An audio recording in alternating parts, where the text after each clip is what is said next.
Hello दोस्तों, नमस्कार, प्रणाम। हमारे ट्यूशन पे आप सब लोग का स्वागत है। आशा करता हूँ आप लोग स्वस्थ और मस्त होंगे, बहुत अच्छे होंगे, बहुत प्यारे होंगे।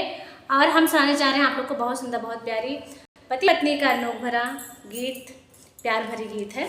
तो आप लोग जरूर सुनिए, अपना ढेर सारा प्यार से जरूर दें, कमेंट में अपनी राय दें, लाइक सब्सक्राइब शेयर नहीं है तो जरूर करें। और हमारे चैनल से एक बार आप लोग जरूर जुड़ें अर्चना एक सिंगर से। फूल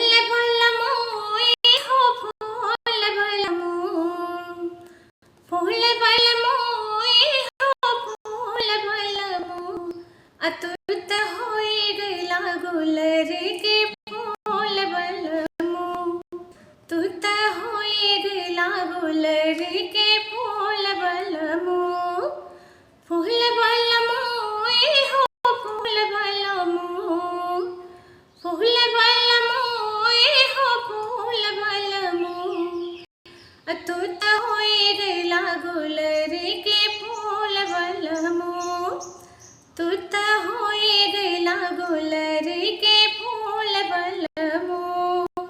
जब से गैला तुत परदेस ही बलमुआ, जब से गैला तुत परदेस ही बलमुआ, भेजला एक हुसन ही बलमुआ, भेजला एक हुसन सही भूल बलमो हो भूल बलमो,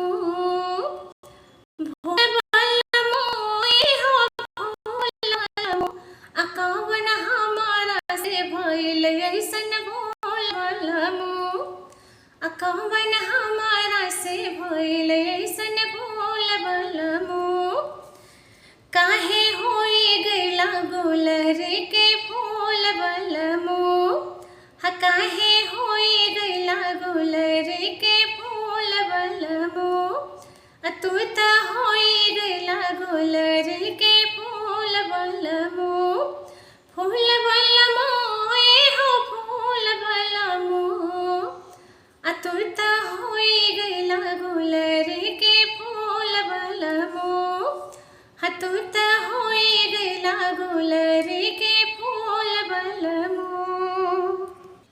वहीं से तड़पेला तोहरे याद में सावरिया, हाँ वहीं से तड़पेला तोहरे याद में सावरिया, तड़पेल जैसे देखा पानी में मछरिया, हाँ तड़पेल जैसे देखा पानी में मछरिया, धूल बलमो हो धूल बलमो, धूल बलमो हो धूल बलमो, देवा कहिया ले चरनिया के धूल बलमो, देवा कहिया ले चरनिया के धूल बलमो, फूल बलमो हो फूल बलमो, फूल बलमो हो फूल बलमो, अतुत होई गैला गुलर के फूल बलमो, अतुत होई गैला गुलर के फूल बलमो। तो इस गीत को आप लोग सुनिए, अपना ढेर सारा प्यार से बात जरूर दें।